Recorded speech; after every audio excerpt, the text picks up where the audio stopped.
We have Gino Serra with us today, and we're fortunate to have him come over here despite his many commitments and things that he does both as a consulate of Italy here, and also he is an attorney with Bryan Cave. He has been one of the topmost national company, as we all know, and he has been with them for about 17 years in a senior position now. What is the specialty in legal side? I do corporate work. Corporate. And do a lot of work for nonprofits. Corporate and non-profit law. So I think you're at the right place. We are non-profit here. Yeah. So, but he is going to be speaking about history and role and assimilation and contribution of Italian community in the Kansas City civil and cultural life. You know. Thank you. Well, thank you for inviting me. And from what I understand, everyone is a professor, a retired professor, right? Is that? No. Not quite. Not quite. The Retirees Association is both faculty and staff, so it's the whole range of people that work here at UMKC or have worked here. Or have worked, so it's a mixture, current and past. A small fraction of those that retire join us, and we provide some talk to the to administration and some social activities, some interesting programs. Okay, and from different disciplines, it sounds like just all over the university? No. Right, wonderful. Well, that's neat.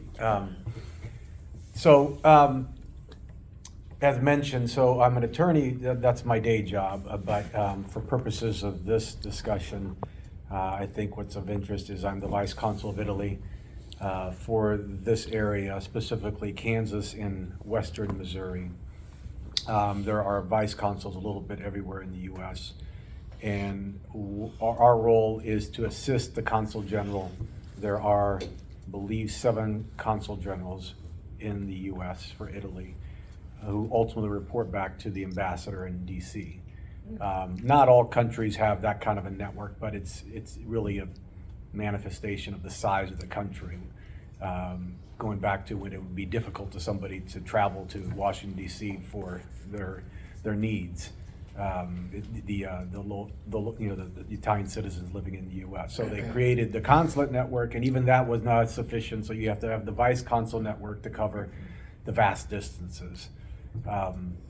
There's been a consul of Italy in Kansas City, in the Kansas City area, probably since the late 1800s. And there used to be a full consulate. That was more common. Full consulate meaning there's staff employed and career diplomats. So I'm part-time, and it's still a diplomatic appointment, but I'm not a full-time employee of the Italian government. And there used to be a consulate down in southeast Kansas, where there's another, historically a center of the Italian citizens. That probably lasted, I don't know, probably until World War II. And there's one in St. Louis nearby, there's one in Denver, there's one in Minneapolis, there's one in Texas, and there's also a consulate in Texas as well. So my role is really to do anything that helps the consulate in Chicago, both with respect to Italian citizens living in the area, but also U.S. citizens needing, for example, a visa to go to Italy.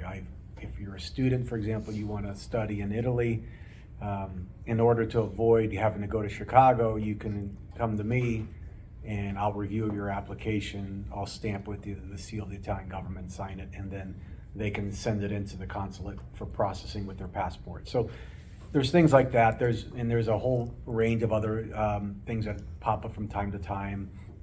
Relatives who inherit property from Italy need help with powers of attorney and assignments, and it could be repatriation of remains. It could be criminal matters.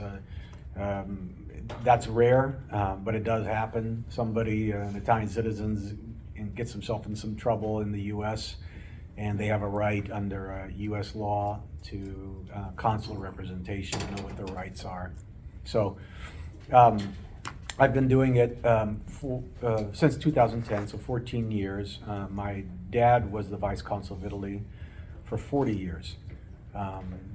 He was actually probably when he retired, it was a mandatory retirement age at age 70 from the position. And I think he was probably the longest serving Vice Consul maybe in the world for Italy, because he had obtained the position so young, which is unusual.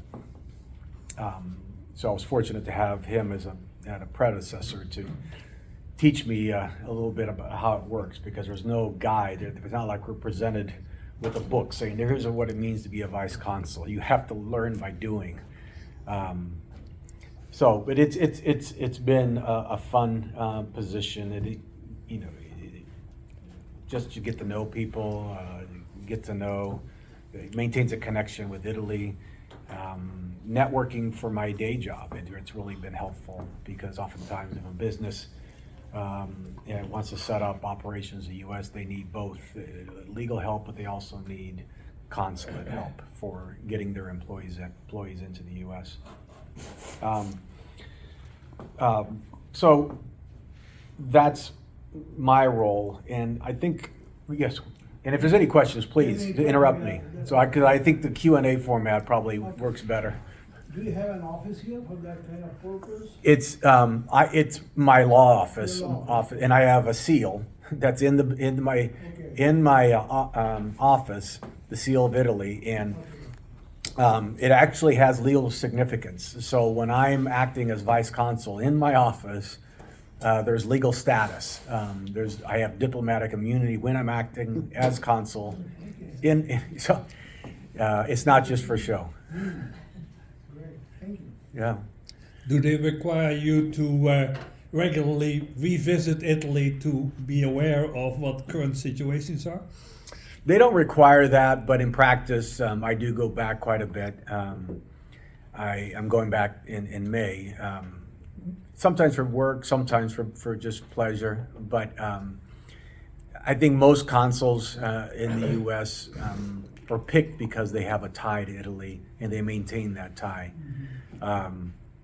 I speak Italian. I grew up speaking Italian. That's generally one of the requirements for the position, although there are a few in the U.S. who don't. I'm an Italian citizen as well. I'm dual national. So all that helps, just put up that all together, because the questions you get are so varied, and you just don't want to say, well, I don't know, go ask somebody else. You try to answer them and provide people with guidance.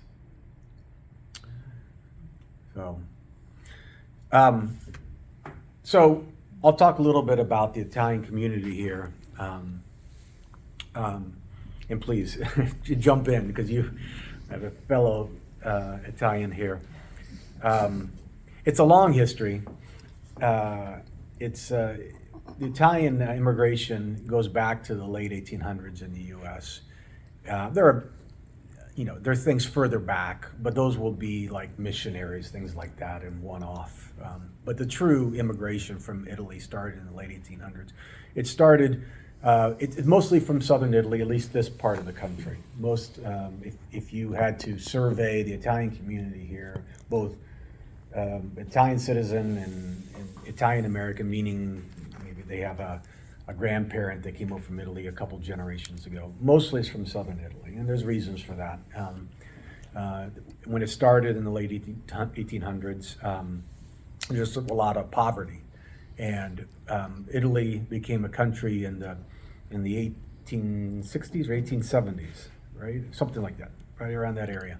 And it was a kingdom when it became a country, and most of the wealth, and to this day this is true, is concentrated in the north, very industrialized. That was the case going back to the 1800s. A lot of poverty in the south back then, and so Italy became a country of emigration starting from back then, and it continued on until probably the 1960s and 1970s. And so waves of Italian immigrants came over starting in the late 1800s. And in this area, they came because there was, and this was the case for other ethnicities, which is work for the railroads, packing plants, the history of Kansas City, right? When Kansas City became a city in the mid-1800s, its growth was tied to the railroad and a little bit later on into the packing plants. And so, the way things work, there was no social media, but people talked. It's like, okay, I'm gonna write a letter to my cousin saying, you gotta come, there's work here, there's a lot of money to be made. And people just started coming. And once you have a community, then people feel more comfortable, right? Because there's probably many years went by where there were concentrations in the community of people who didn't speak the language. And there's an historic Italian neighborhood, as most know, near the river market called the North End, now the Columbus Park. That's where the Italian community settled initially.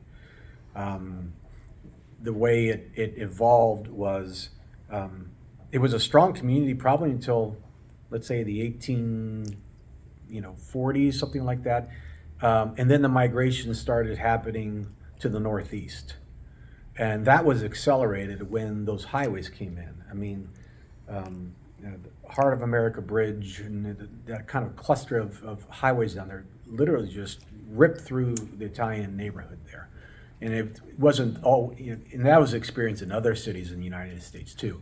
Those highways, when the highways came in, they tended to find the poorer neighborhoods who could complain less, didn't have the political clout, and just started bulldozing. And unfortunately went right through the Italian neighborhood in the North End. It split it in half and never recovered. So the migration continued to the Northeast. And then eventually when white flight started occurring in the 1960s in Kansas City, the Italian community was not immune to that trend, and they started moving north of the river. And to this day, probably the largest concentration of Italian Americans is, let's say, Gladstone, that kind of area. But and there's still some Italians, and very few, but there's still some in the North End. There certainly are in the Northeast.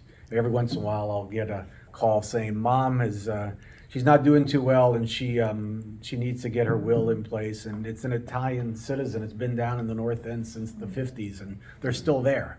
And that still happens. It's not going to happen too much longer, but it happens.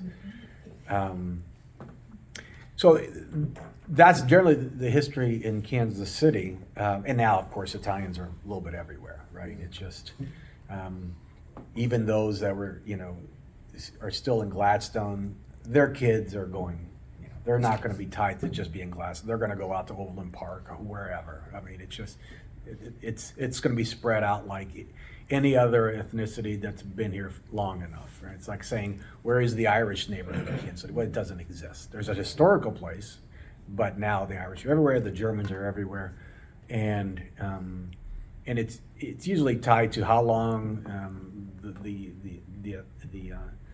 ethnic group has been here, right? So you still see concentrations among communities that have a lot of first generation. Hispanic is obviously the big example, but also Asian communities as well. The other, and I mentioned that the other community in the area that has had historical immigration is in Pittsburgh, Kansas, down in southeast Kansas. And and that's where my dad's side is from. My dad, my grandfather, his father came in the 1920s with his family, and they came from Calabria, which is essentially you think about the toe of the boot. And his family came because they were working the mines in southeast Kansas. And they called the area Little Balkans because it wasn't just Italians, it was a lot of Eastern Europeans. There was my grandmother, on my dad's side, was Slovenian, and there were a lot of Eastern Europeans there.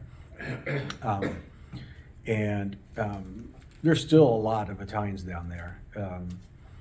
And the mining went on until probably the 1960s. And originally it was deep shaft traditional mining, and then they went to surface mining because it was cheaper. I mean, when you think about these big steam shovels, you will see pictures. What were they mining? Well, in terms of what they were mining, it was, it certainly wasn't gold or silver or anything like that. It was industrial things, basalt and Lead and zinc. zinc. I didn't think so. Yeah, yeah, it was. Lead and zinc deposits. Yeah, and some things that were close to the surface, and they would have these huge steam shovels. And my grandfather was a steam shovel operator. You see, you've probably heard of Big Brutus, which is one of the largest in the world, and just scoop huge amounts of soil up, and they would extract lead, zinc, and whatever else they were mining there. And this is before the EPA came in and changed all the rules, and they would just put these slag heaps off to the side. And they call them strip pits. And if you go down there still in southeast Kansas, and they're little lakes. They're weird, long, skinny lakes. And they stock them, and there's these big hills off to the side, because that's just what they did. They would scoop, mine what they needed, and put all the dregs and slag off to the side. And the EPA, the story goes, the EPA changed the rules, and you can't do that. You have to remediate, you have to put it back like it was, and the mining companies left town because it wasn't profitable anymore. And my grandfather worked as a steam shovel operator until retired in the 70s. So, but anyway, there's still, like I said, there's still a good sized community in Pittsburgh. It's particularly a town called Frontenac, which was almost, it was a healthy percentage were Italians down there.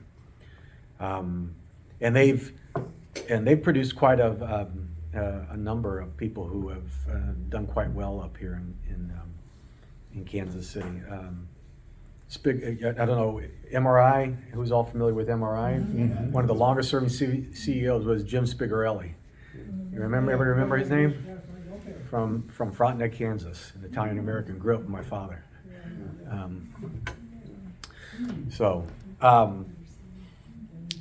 Anyway, the Italian community still remains pretty active. Like other communities, it struggles to stay connected as kids grow up and no longer feel as connected with the old country as maybe their fathers or their grandfather or grandparents. But there used to be, there probably were 100 different clubs historically, social clubs, which was a big thing in the Italian community, and they were usually tied to the town they were from. And now we're down to just a handful of those clubs. And the large Italian American organization is called UNICO, and it's part of a national organization. And its primary focus is giving away scholarships to students of Italian descent. And it has a big fundraising event, the Festa Italiana, which is the Italian festival out at Zona Rosa, which I'm involved in. And it's a 3-day event to raise money for the organization. What's that? Need to speak louder. Okay. There's also the other large organization is the Sons of Columbus, American Sons of Columbus, which has its building on Independence Avenue, and that one is much more of a social organization. Its claim to fame is its Bocce courts. It's the only courts. I wouldn't say the only courts. There are a few in town, but run by an Italian organization. That's the only one. What do you mean by courts? The Bocce courts. They look like bowling alleys, right? Bocce ball. You hear it called bocce, yeah, but the word is bocce. Bocce in Italian means kisses.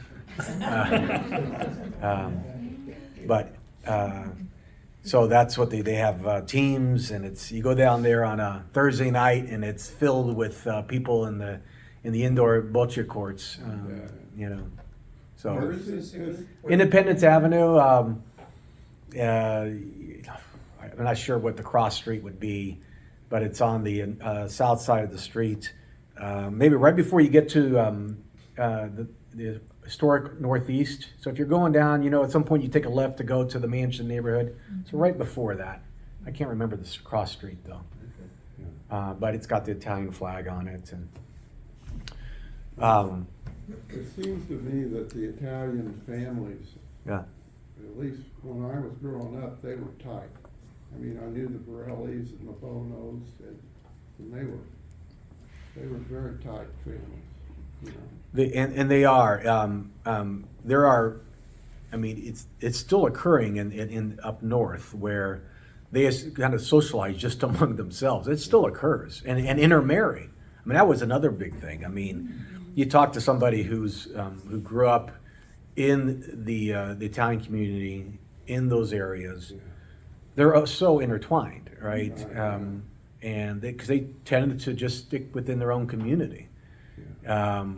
That's obviously waning now, but it still occurs. And there's still plenty of families I know that if you ask them, what did you do Saturday night? And they're still within the Italian community. That's just how they grew up.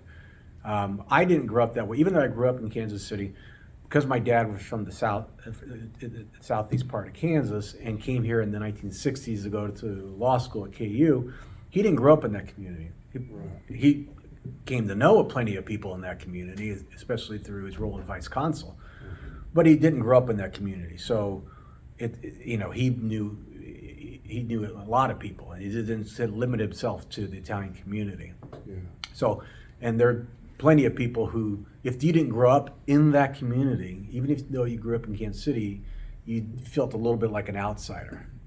And so, I've heard multiple people tell me that they never quite were fit in to the community because they grew up in Johnson County instead of north of the river.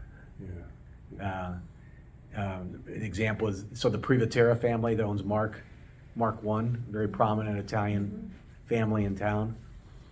Multiple of the kids will, have told me that it's like, well, we didn't grow up in the north. We grew up in Johnson County, and we never felt completely like we fit in.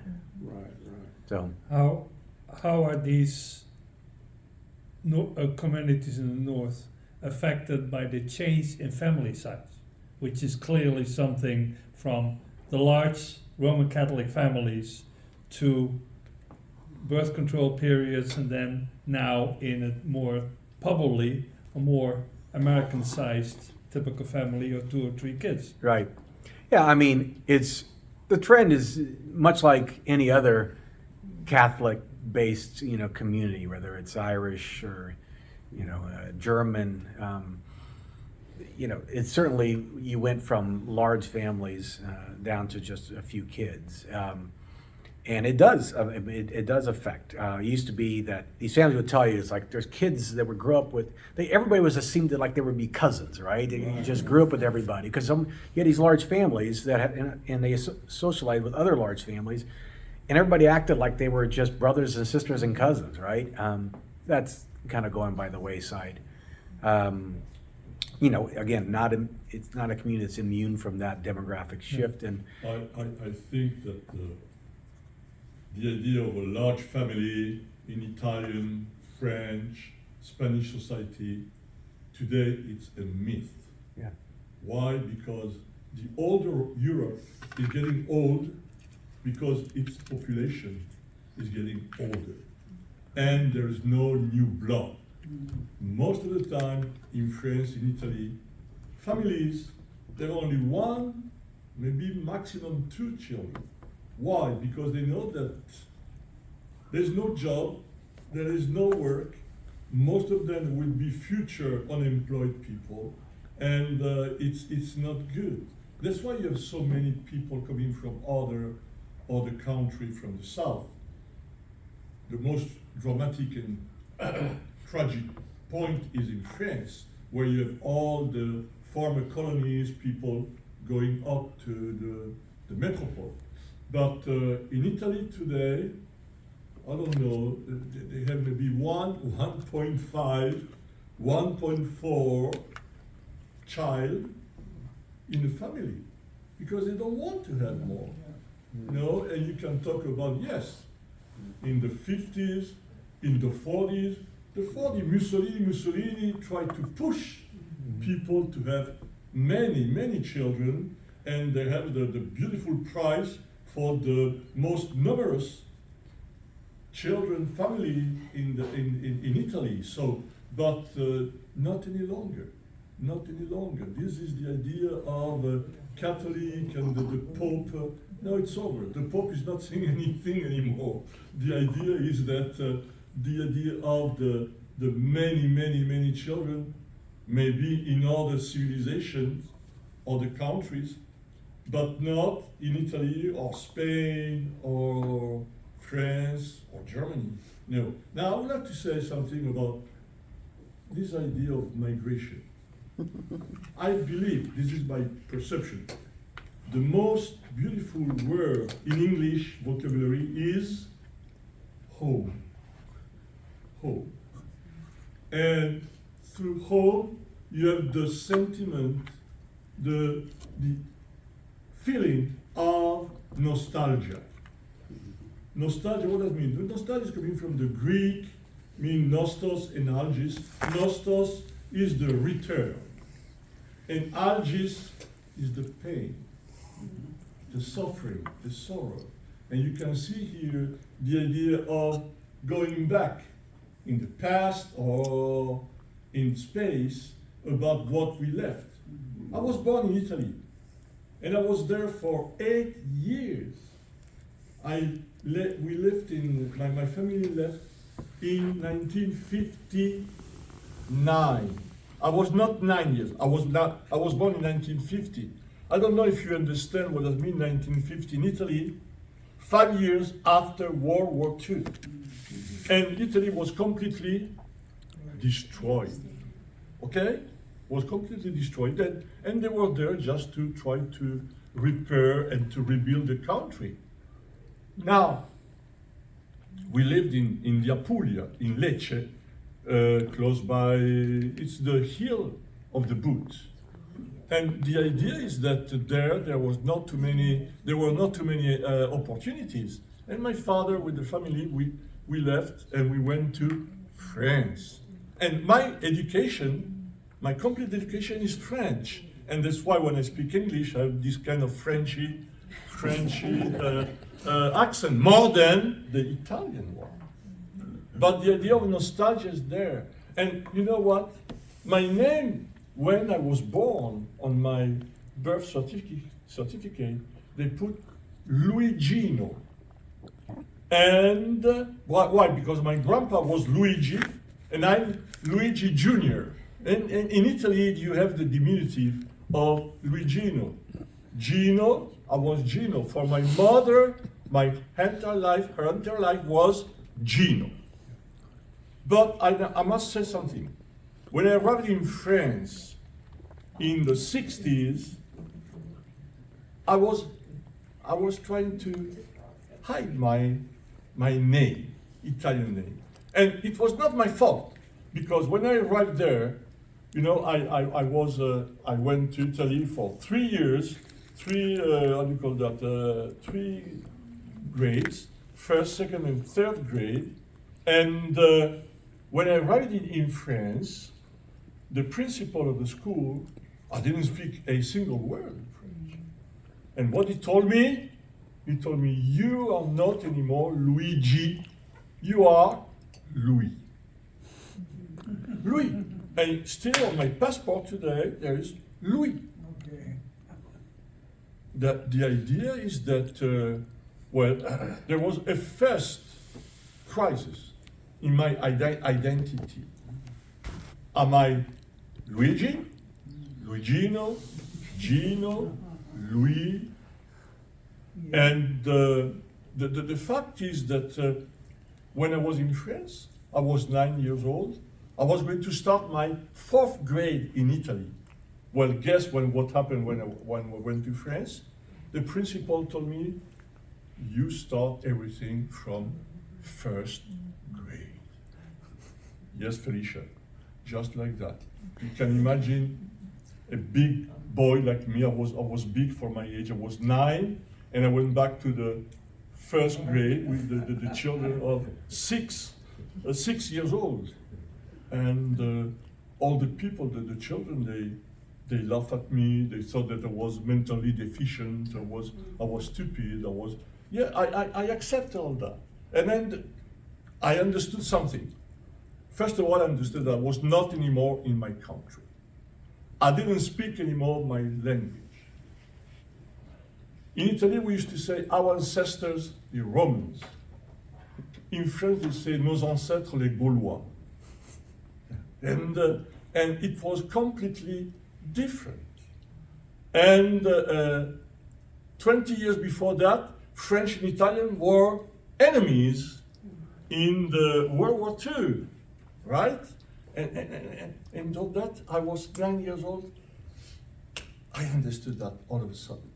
I understood that there was something. And what I did, just trying to stay away from my first culture and civilization. And I can see that today we have so many instruments and accessories in order to just try to keep on and having some kind of communication with other countries.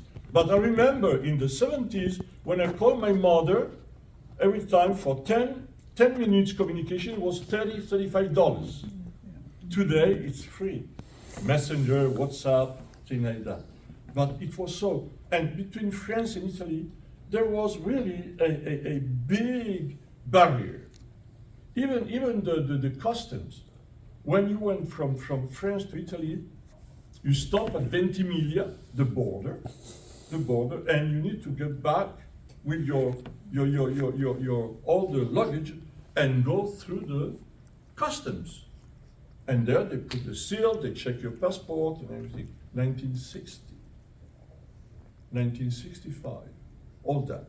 But after that, today, okay, it's free. You can go wherever you want. You got your European passport. You have the all that. It's okay. But what I can tell you is now that I'm older, and I went from France to the Caribbean, to Puerto Rico, where I lived for 12 years. And from Puerto Rico to Washington, D.C., where I got my PhD, Georgetown, Catholic University of America, and from there to Kansas City. I can tell you, UMKC was my only employer here in the United States. I didn't have anyone else.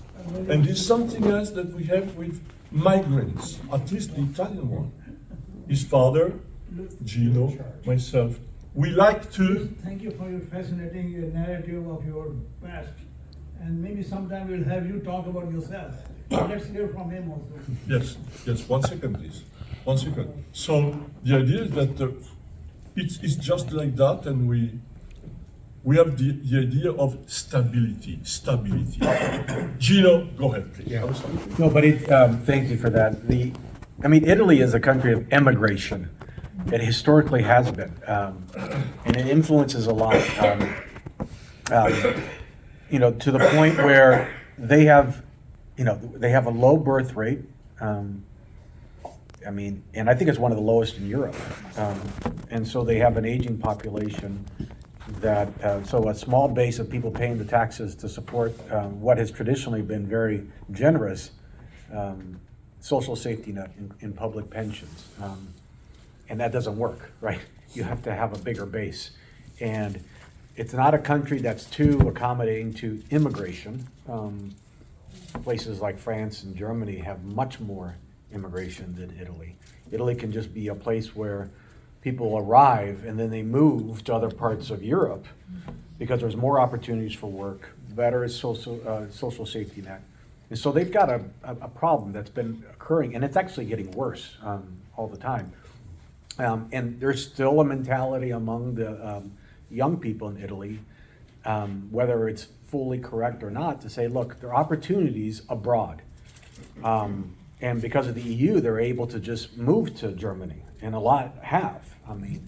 It used to be the UK was one of the favorite places to move, but since Brexit, they can't just pick up and go because you have to get a work permit now, et cetera. The historical immigration was global. As many Italians that came to the U.S. went also to Canada, They went to South America, places like Argentina. You go to Buenos Aires, I don't know who's visited, but it seems like every other person has an Italian last name. You know, you think about Messi. You hear about soccer and Messi. Well, he's an Italian. Yeah. He's an Argentine American Italian. So We were in Bethesda last weekend, and we went to a restaurant that was Italian Argentine. yeah, I was in Buenos Aires years ago, and there was a section in La Boca that is Italian. yeah. Boca meaning mouth, harbor. I was down there about 10 years ago, and every other cab had an Italian last name, and it was Yeah. just, I knew that going in, but I was shocked at the number of Italians. So huge immigration down to Argentina. When did that start? It's the same time as the U.S., so it could have late 1800s. I mean, the way the Italian immigration worked, it kind of started and stopped based on wars, right? You get late 1800s, big wave, going up to World War I, then it stops, right? Because there's war. And then between the wars, another big exodus. And then World War II, everything stops, Is that right? because of economics and? Well, just disruption. And also, I mean, the Italians were the enemy. I mean, World War II, Yeah. I mean, you see posters, as much as you've heard more about Japan and the internment camps, it happens with the Italians too. There was an internment camp here in Missouri for Italians that were living here. Really? Yeah, and Italian soldiers were brought over from Europe, captured Italian soldiers were held in Missouri. So it's just a much smaller amount. I mean, again, the Japanese story is the one that's more well known, but the same thing would happen with the Italian community. When you would see posters, don't speak the enemy's language. They're not talking about just Japanese. It was also Italian, you know, and German, you know. And so, so again, World War II, things stop. After World War II, another big wave from Italy. And it continued on until the laws changed, essentially is what happened, up until the 1970s. So you pick an Italian American here, and if that person says, I came over from Italy, and if it wasn't just in the last 10 years, you'll find out that it was only up until the 70s. They'll tell you it's I came over in the 50s, or I came over in the 60s, or I came over in the 70s. After that, it just stops because the immigration laws in the U.S. were really tightened up. And so that just essentially stopped the flow, at least among non-college educated. If you were a laborer and you said, look, I just want to go, or, you know, just like my grandfather, I want to go work in mines. You know, I don't have a formal education. I just want to come. That stopped. And to this day, it's nearly impossible. If you're not a college graduate and you say, if you're a teenager in Italy and say, I want to go to the U.S., no, you're not. There's no way for you to get into this country anytime soon, unless you marry. There's two ways: you marry an American citizen, or you come to UMKC on an F1, right? You know, and you get that college degree here in the U.S. And then converting that. And then converting that to an H-1B, and then that whole process to a green card to a U.S. citizen. But it's a long, expensive path. It's not like I want to go work. I want to work in construction. I know, in the US. I did that. Yeah, right. It's still to this day, right? And I mean, everybody has their own opinions on it, but I think, in my view, it's detrimental. I mean, we would have been much better off if we would have kept those laws, looser and allowed people from around the world to come. So, because we have this kind of weird system now, right? We restrict heavily who's coming in from Europe and other places. But we have a porous border, right? And that's the kind of the fail-safe, right? It's we need labor, and you can't just come from Italy to be a laborer. You can walk across the border, right? That's how the U.S. I think the economy has been able to continue, is because we have this broken system where people are still getting in and are taking these jobs, right? So anyway, the flow has generally stopped from Italy. It's coming. It's actually increased. For a while, it was rare to find in Kansas City a first-generation Italian. I mean, a younger first-generation Italian, just because it was so difficult to come. But now, more people being college educated in Italy. We're getting a much greater number in this area. I'd say we probably have first generation, probably 150, something like that, and growing. Again, for a long time, I mean, I grew up and it was always just, the older people that were Italian citizens. But, yes. I saw a television program the other day, and this realtor woman was advocating going to Italy, buying a home in a small town in Italy, and she was seemingly telling you this is easy to do. You're saying it's not. Other way Well, around. no. What's that? This is the other way around. Yeah, the other way around. Italy makes it pretty easy to go and live. Because Buy a house in Italy? yeah. So here's how it works. So a lot of these towns, especially in the South, I mean, these towns have emptied out, right? There are literally ghost towns because people have just picked up and left the country. If they didn't leave the country, they went to Rome, they went to Milan. They just have left the countryside. Not unlike what has happened in places like Kansas, right? These towns have just emptied out, and so you have these homes that are sitting empty, and they have really little value. So the families that owned them have just abandoned them rather than pay taxes, etc. So, but they're very solid, stone or masonry homes, and so what they've done is, and it's a trend because some village, who knows which one, started this idea. Like, look, if you come and you commit to spending some money to refurbish this house, and you commit to stay here for 2 years, we'll essentially give you this house. €1 is just because you probably, to make it legal, you have to pay something, but we'll just give you this house, but you have to stay here. Even better, raise your family here.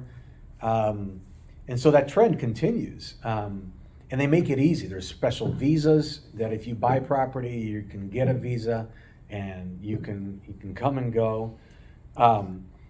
And now there's plenty of hiccups when people do that. People come and ask me all the time about that because they read about it, right? New York Times runs the article about this great thing: buy a house in Italy for €1.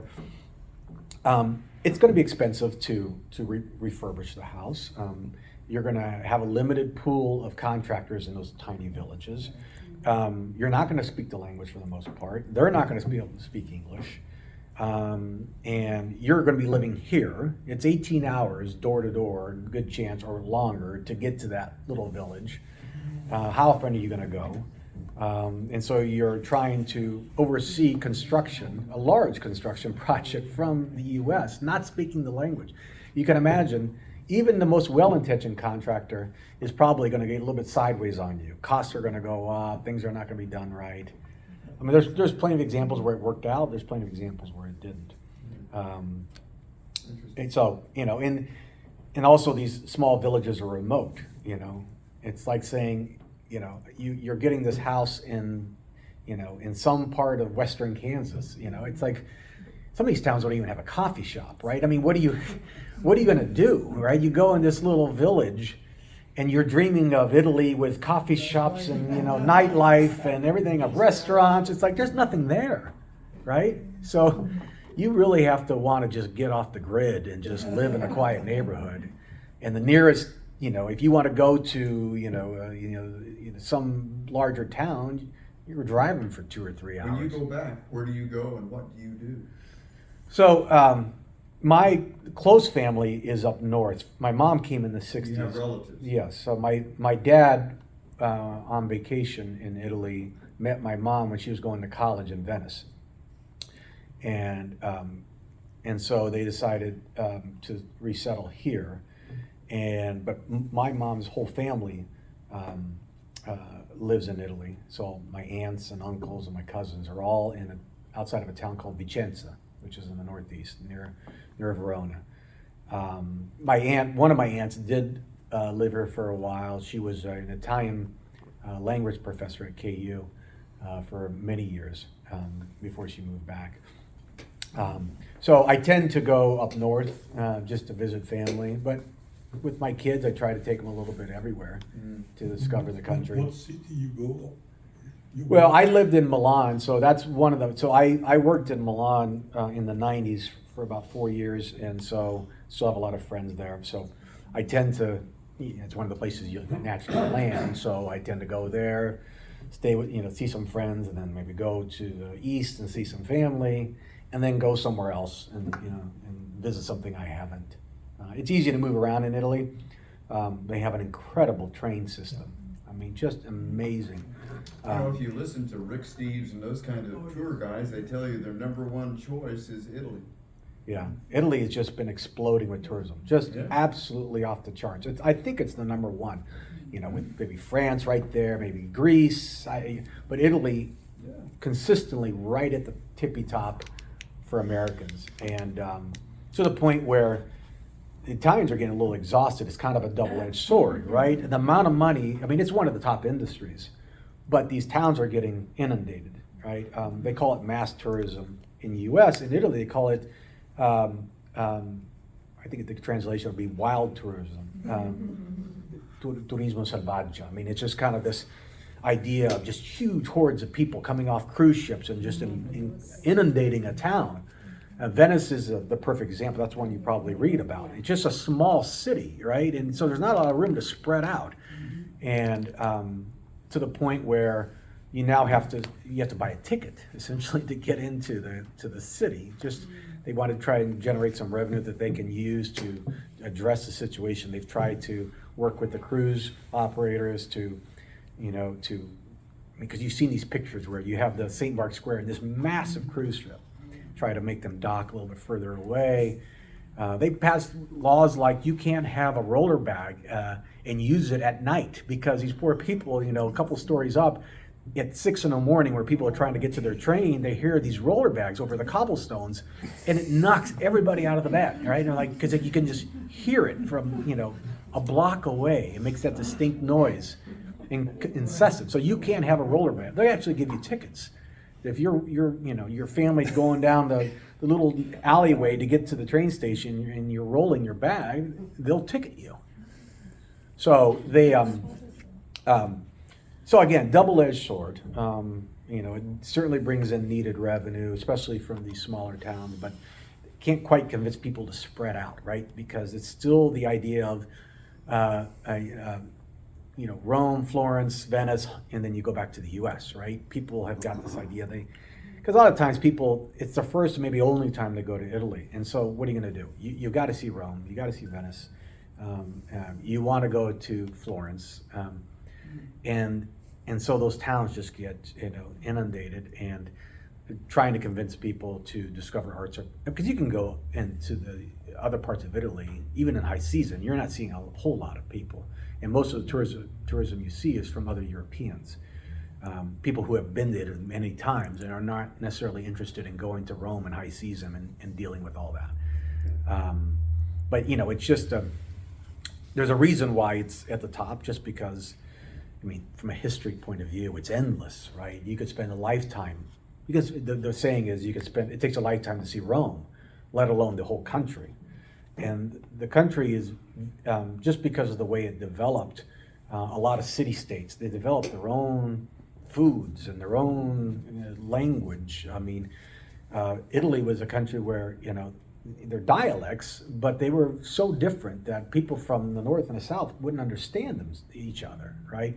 It was only really a push when it became a country, that they pushed to have a unified language. And the pure Italian, so to speak, is from Tuscany. They picked the Tuscan dialect as kind of the I guess closest to Dante or something like that, right? It was just, but the Italians still speak. You go to regions and if you're listening for it, you'll hear the dialects still being spoken quite a bit.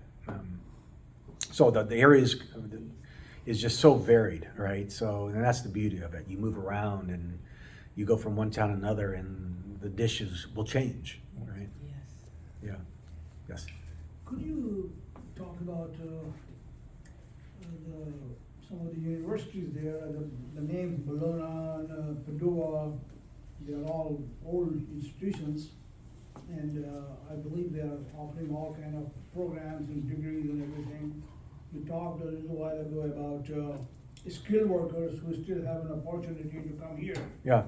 with college degree. Yeah. So, especially about these older universities, how they are doing, I mean, they are centuries old universities. So if Right. you could talk about that a little bit. Yeah, so you're right. Bologna, perfect example of, I mean, this goes back, I mean, some of the oldest universities in the world are in University Italy. started there. Yeah, probably the whole system.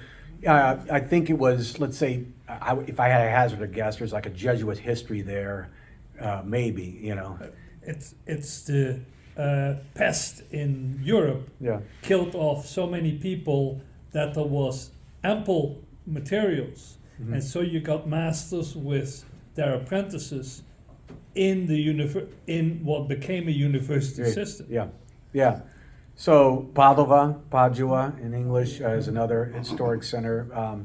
So, you know, I think they're all public universities, and there are private institutions, but those tend to be up in the north, and they tend to be business oriented. You hear, you know, universities like Bocconi, and those are going to be, I think it's private, but anyway. The public institutions are under strain just from a budgetary point of view. There are a lot of people that want to have a college degree, but don't quite follow through. There's this weird system in Italy of you're enrolled, but you're not attending classes, right? They have a system where you don't have to show up for class. The important thing are the exams. And so a lot of people, it's one of those situations, if everybody showed up for a class, there'd be no room, right? They bank on the fact that people don't show up. And the professors don't care if you show up or not. It's all based on the exams at the end of the year. So underfunded, way too many people enrolled. So with people who can, they tend to go to, if they have the means, they go to private universities, or they go abroad. You know, still one of the most prestigious things to do is to come to the U.S. and get a degree here. And of course, they're shocked at the cost, right? It's they're used to free, right? And that's kind of the, you know, there's so many institutions that bank on foreign students, including UMKC, that became painfully obvious during COVID. And like, holy moly, you know, we miss the students paying full freight, don't we? And so, yeah, if they can, they send their kids abroad. But you know, it still has the history there, and they're still fascinating institutions if you can put up with some of the wrinkles and the warts. But Bologna has now the strongest name in Europe, for the reason that the Bologna Accords straightened out all the degree systems in the whole of the EU, so that a master's in one country is the same as an exchangeable with a master's in another country. So for instance, in Holland, they had to move everything down as degrees to be equivalent to the German and the French and the Italian systems. Yeah, yeah. And But that's always... Bologna is really known because it became then possible for people to study in Germany, to do their higher education in France, and then work in Italy. Yeah, which you makes sense, right? The whole idea of the EU is free movement of labor, and you know, and that includes the educated class. And if you had all these systems where if you wanted to go to Holland, they said, no, you don't qualify because we don't accept that degree because we think it's not the equivalent. You can imagine what a drag that would be on movement of labor around Europe, and you had to.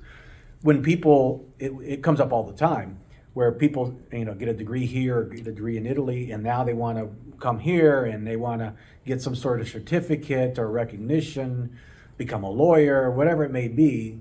There's big problems of make and recognize them as being equivalent. And so there's a whole process at the consulate where somebody gets a degree here, it has to be converted to the equivalent in Italy before it's accepted in Italy. And sometimes it's not equivalent, and you're going to have to, you know, supplement. So yeah. I wanted to tell Jenny Borelli had a restaurant down in the old neighborhood. Right, I remember it. And she started in her living room and then built the restaurant. And as a kid, I was in the Scouts with the 3 Borelli boys. So we would go down, and of course, she would fix us what we wanted, but we had to go into the kitchen and fix our own salads.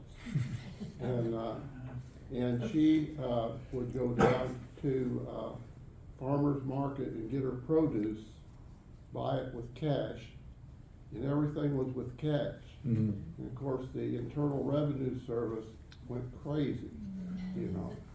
So they were trying to close her down, but the other thing she did is if your kid needed an operation and it cost $600 or whatever it cost back then, she would give you the $600 and you could come in and she had a little pad, she'd mark it off, you know. So she was kind of the medical insurance provider for that community, you know. So and one time I was in there and H. Roe Bartle was there, and he ate 3 bowls of macaroni and meat sauce for lunch. So when I was 22 or something, I said, well, I'm going to go down and see how much macaroni and meat sauce I can eat. I could barely make it through one. You know? Yeah, it was Jenny's. The building is still there. Her nickname was Jenny Red, right? Because she was colored for her hair. And it lasted up until the 80s. And then I think the big mistake, if you go down there, it's still there. There was a new part of it. They built an addition onto it, huge addition. I think it lasted a few years before that was it. It shut down, and it's unfortunate because that would have been a neat place to go if it had survived. Well, Tony warned me. He said, Mike has gone to get a degree in hotel and restaurant management in Las Vegas. You better go there and eat before Mike comes back and raises prices. Right. Yeah. You know? Yeah. No, we've lost a lot of those restaurants. There's, people always ask, what's your favorite Italian restaurant? Where do you go? There's not a whole lot. You hear the big names like Garozzo and Lydia's, but there's not. It used to be way more, right? The Italian community, much like the Mexican community, that was kind of their thing. They would open up a restaurant because they knew that people enjoyed the cuisine, and so there were a lot of restaurants. If you would need to pick one thing that was the strongest influence or has the most importance of Italians for Kansas City, what would that be? The influence the Italians had on Kansas City. On Kansas City? I haven't had that question before. Well, there certainly is negative, right? I mean, you have the organized crime that to this day we if you ask people what they think of, oftentimes they go straight to the organized crime, which is unfortunate, especially in the Northeast, the River Market, the River Key, and the bombings that occurred there. That's something the Italian community to this day has to deal with. And then Hollywood didn't help, right? Because they glamorized it, right? To this day, right? And there's so much misunderstanding of organized crime and the degree that it was present in the Italian community, who was participating, why they were participating, and whether it exists today. I mean, it'd take a whole nother meeting to talk about all of that.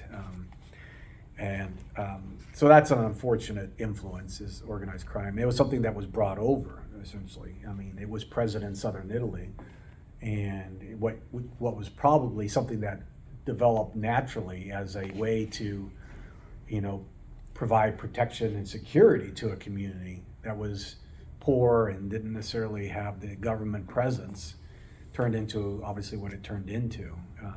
With greed and everything. So. But wouldn't you say one of the positives was the food? Yeah.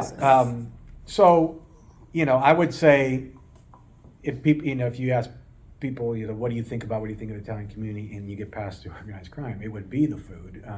People still enjoy it. To this day, it's one of the more popular cuisines. Now, it's hard to find authentic Italian food. So pizzerias are not Italian. Well, pizzerias are one of the easier ones to get authentic because it's easy to make, and as long as you get honest ingredients, you have the right oven, you can do it. And so there are multiple examples in Kansas City where you can get a pizza that rivals something you would get in Italy. But once you start getting into other dishes, it's more Italian American. That's what you have to view it. There's Italian food and there's Italian American food, and it diverged many years ago, and that's a function of people being away from Italy for multiple generations and not having the same ingredients, and people misremembering, and when you take a country of so many varied dishes and it gets reduced down to just a handful of dishes, which is just mind-boggling, right? There are thousands and thousands of variations of a pasta dish in Italy, and in US it comes down to the same 4 or 5, right? That's unfortunate. And the hope is that, the children will travel, go back to Italy, experience it, and bring that back and demand more, right? But you're right, the food certainly. But the arts, architecture, fashion. I mean, you think about, motorcycles, cars, right? I mean, people think of,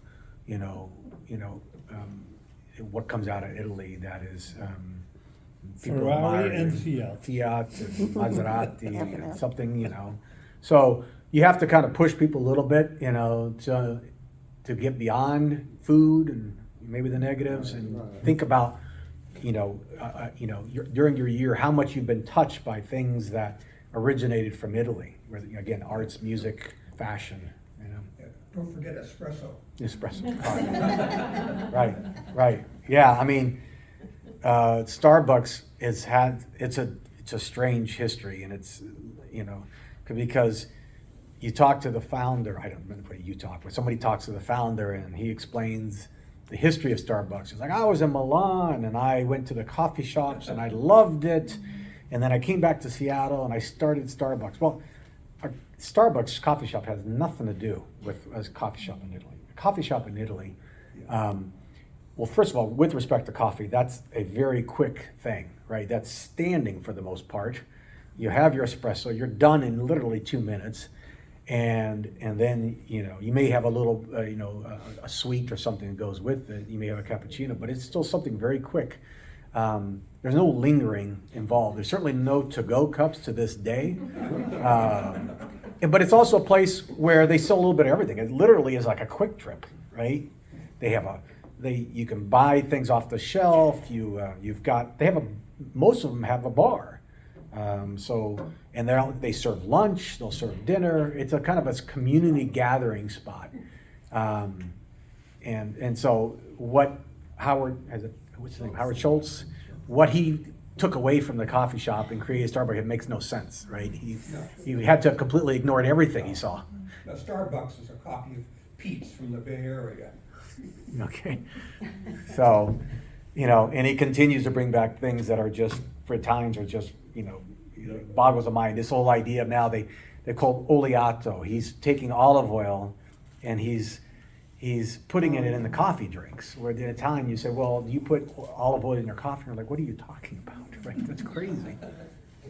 I would like to talk about I will be brief, side.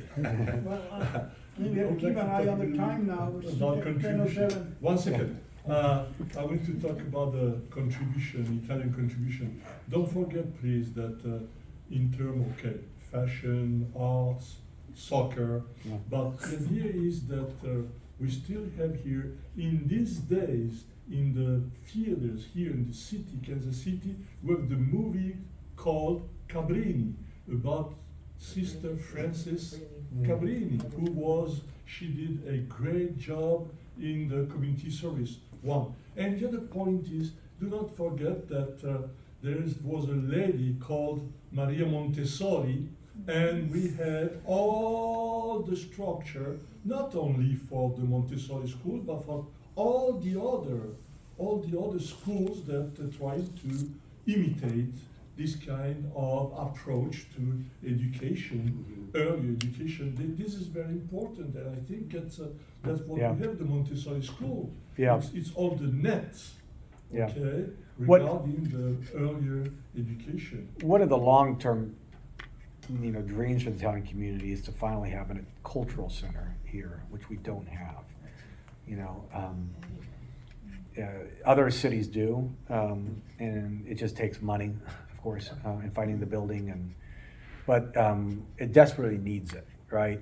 I mean, to have somebody can go formal understanding of the history of the Italian community, in an organized fashion and presenting the history, and so people can go and educate themselves on the country. And so hopefully that'll occur someday.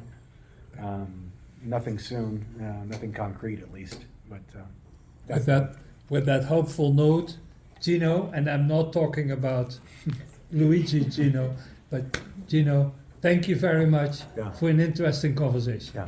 Thank you. Thank you. Well, thank you for inviting me. I'm glad you enjoyed it.